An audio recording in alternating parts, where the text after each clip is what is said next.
Very good. Give yourself a very good clap. Do you know how to do the very good clap? No! So it goes like this. 1, 2, 3. 1, 2, 3. Very good, very good, very good. 1, 2, 3! 1, 2, 3! Very good! So today, we will be discussing a new lesson. Are you excited? Yes! Yes, teacher! Okay. Okay, so what do you see in the picture? Birds! Yes. Bird with flowers. Yes, it is a bird and also it has a flowers. Very good. So nakita ba na ninyo sa inyong mga balay? Yeah! Nangoy langgam sa inyo ha? Wala! Ako Yes. Asa man na sila? Maglupad na sila o maglakaw? Maglupad! Maglupad. Asa man sila maglupad? Sa langit! Sa langit! Yes, sa langit. Very good. So now, are you ready for our new discussion for today? Yes! Yes! I can hear you. Are you ready for our new discussion for today? Yes! Very good. So our new discussion for today is all about the root singing. So we will going to sing a song. Do you want to sing a song? Yes! Yes! I can hear you. Do you want to sing a song? Yes! Okay, so we will be singing a song entitled Ang Pipit.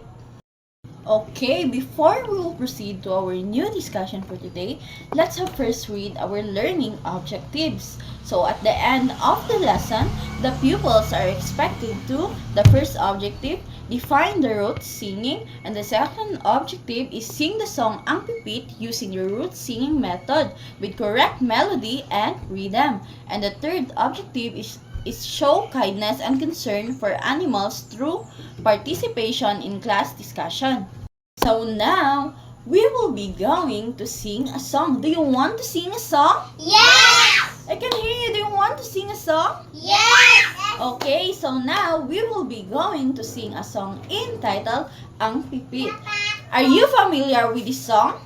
No! So now we will be going to sing the song, but I will sing it first, then after we'll sing it together. So it goes like this.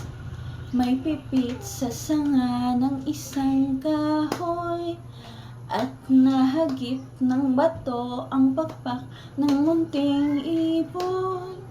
Dahil sa sakit, di na makaya pang lumipad. Pag pumanaw ang buhay ko, may isang pipit na iiyak. So now, now, we will be doing a root singing. So we will be singing it by sentence. So, may pipit sa sanga ng isang kahoy. Now it's your turn. May pipit sa sanga ng isang kahoy. At nahagip ng bato ang pakpak ng munting ibon. At nahagip ng pakpak ng munting ibon. Dahil sa sakit, di na makaya pang lumipad.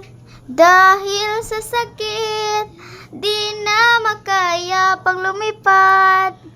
Pag pumanaw ang buhay ko, Pag pumanaw ang buhay ko, may isang pipit na iiyak. may isang pipit na iiyak. Very good!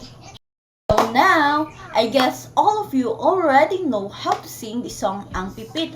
So now, we will be going to sing it all together. So, we will be going to sing it a whole class singing. So, are you ready, class? Yes! Okay, so now, let's sing it together.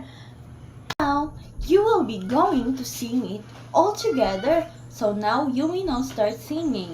May pipit sa sanga ng isang kahoy at nahagip ng bato Ang pakpak ng munting ibon.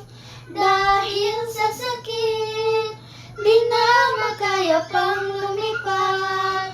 Pag pumanaw ang buhay ko, may isang pipit na iiyak.